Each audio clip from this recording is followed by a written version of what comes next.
Jessica, Tyler, hey, congratulations for Reefa. Thank you so much. Yeah, it's such a captivating story, especially that it is so timely for the stuff that is actually going on today. Yes, exactly. Sure. Unfortunately, it's been timely for the last 7 years since we started this journey of telling the story, but it's become increasingly so. I mean, with everything happening right now. Well, well, then let's start off with you, Jessica. When did you first heard of this story, Reefa? I'm guessing you just read it on the news, read it and saw it on the news in Miami. I did. It was a big story when it first came out in 2013, right around the time Israel died. And then the story only grew from there. It started around the time of Michael Brown and Ferguson, and it started slowly becoming part of a movement. And about a year after his death, I was approached by a producer who wanted to turn his story into a feature film. What about for you, Tyler? Did you hear about this story before, or did you actually have to research on it? I did not. I heard about this project through a mutual friend that Jessica and I share. And I was just drawn to Reefa's character, but actually filming, my friend reached out to me, and one of my close friends, and he was actually a huge fan of Reefa's work. So it was super cool just to see I was actually close to the story, and I didn't even know it. Wow. So, Jessica, how did you want to initially approach this? Did you approach it towards the news articles perspectives first, or did you went straight to the family? I went straight to the family. I only read about maybe half a dozen articles, so I was pretty familiar with his case, but I went right to the family. I was a little hesitant to tell his story at first. Fruitville Station had just come out and had done, it was such a beautiful film, and had told that story so well that I wasn't really sure there was room for a story that was pretty similar in its ending, unfortunately. So it was only when I met Reefa's family and his friends and started hearing their story that I realized that there was a different story I wanted to tell. Why I thought it was important to talk about his death, I really wanted to tell the story about his life and about the life of his family, and an immigrant family, and a family risking everything to come to this country. And you know, doing it all right, coming the right way, and having kids that work hard, and they did everything that they were supposed to. And unfortunately, the ending was still the ending. So the family actually gave you tons of blessings to do this film, right?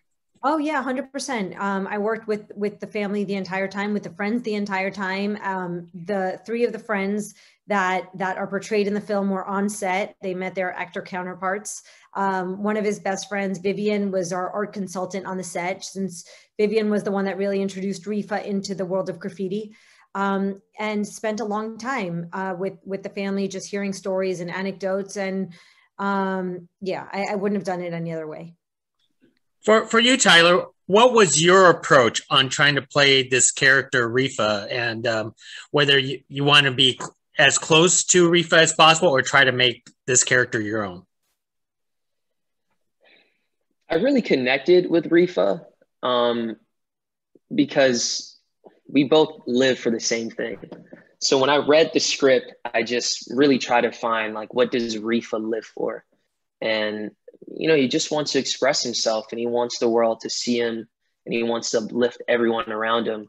And, you know, we're very similar in that aspect. So I just took it from there.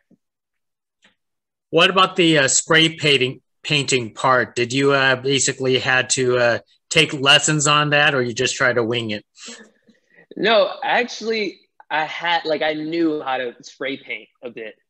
My dad grew up with a lot of graffiti artists. So a few years prior to that, I did another film, and I was actually a graffiti artist in that film. So I just remembered those skills, kind of revisited that, and bought some supplies and just got back into it. So in the film, it was your actual skills then. Some of it was, yeah, it was.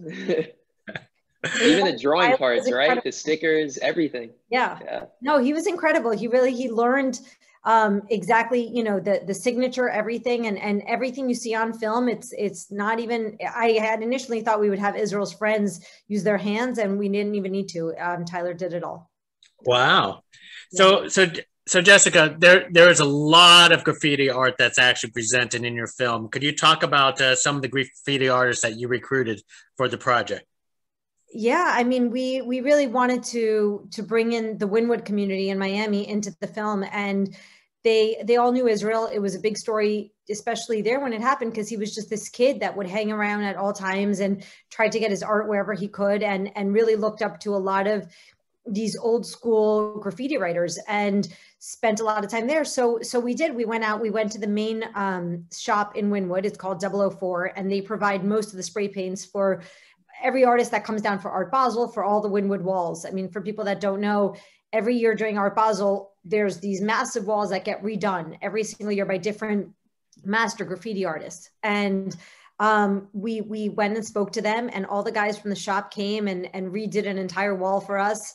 And really, even the smallest things, when, you know, graffiti is not an easy thing to get permitted for, because you have to hunt down all the different artists and get them to sign off to show it in your film. And we had no trouble. I mean, they could not have been more generous. There was not a graffiti artist we spoke to that just handed everything over.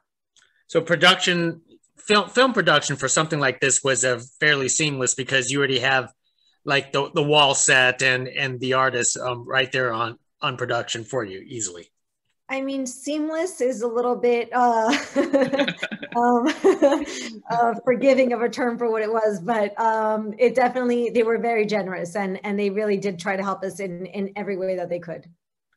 Excellent. Tyler, when you actually had the spray paint can in your hand, what is that feeling? Obviously Reefa actually enjoyed that similar feeling, but what is that feeling of, you know, the power of a spray can in your hand and spraying the walls? What could you describe that feeling to us? It honestly feels freeing. You have this like instrument, this creative instrument, and you can just express yourself with it, and it just feels freeing. Honestly, it just feels like you have some sort of like power in this can. You know, whatever comes out is there. You know, what was the headspace when you actually have to get into the dramatic role of, you know, the police brutality towards you know, the sad ending of Reefa? How did you get into that part of the character? Because that seems fairly difficult. Yeah, it was fairly difficult. I really just try to put myself in those shoes in that moment. You know, what Reefa had to lose in that moment, what Reefa had to gain in that moment as well. And I just played off of that. I never really played it as if I knew I was going to die. It was just like, I want to get out of this situation. Let me go, please. And that was it. Jessica, how closely was that, you know, the police ending to the real, you know, because obviously there are multiple stories that actually come out on what actually happened, but is this the ending that the family actually told, or is it, or the news, or the police? Yeah, it's the ending that came from the perspective of Felix and Tiago, his friends that were there that night with him. Look, the police report and Israel's friends report only varies in two instances. They claim that they didn't actually throw him up against the wall, which is what a lot of people suspect did kill him. You know, that plus the taser, obviously. They said that he tripped and he fell, and so he was all bruised up. They don't deny that. It's just the way that it happened. And they say that he was coming at them, and that's why they had to tase him. What the friends say is that that's impossible. And if that was the case, why did they have to tase him for as long as they tased him? Why did they have to tase him with 6 cops surrounding him when he weighed 118 pounds? So I decided to go with that perspective. Having said that, you know, I always had a concern about making the officers seem caricature-like, you know, even though at the end of the day, whatever happened that evening was pretty caricature-like. So it was really important to me that we did introduce a police officer there that was there for the right reasons, was trying to stop the situation as it was happening, because I didn't want to tip the scales of justice so heavy in one direction. How much of Miami was actually showcased, you know, for your film, and the hotel. The original hotel obviously isn't there anymore. So what did you use in its place? Yeah, we were pretty close. We were about a block away from where Israel was actually painting the night he was killed. And we showcased a lot of Miami. I mean, look, I'm a Miami local. Our entire crew was Miami locals. And we really wanted to show a part of Miami that hadn't been on camera before. So even the scene where they're skateboarding, where the homeless people are living, I mean, that's real Miami. The guy in the film with the long dreads, his name is Jesus. He's known all over Miami. He's the homeless whisperer. He knows everybody. He helps productions all the time. He was amazing. And we got into neighborhoods that are never on camera in Miami. Tyler, are you from Miami, or this was a totally brand new escapade for you? This is brand new for me. I love Miami though. I'm from Harlem, New York, and our cultures are just very similar. So going down to Miami and spending time even prior to shooting for about a month, and I was there a month prior to that, and just getting used to the feeling of the lifestyle in Miami. And I love it down there. That is pretty awesome. Well, Jessica, I believe this is your second film. So where are you going to be doing after this now? Since this was a tough project to get off the ground. This was definitely a tough project.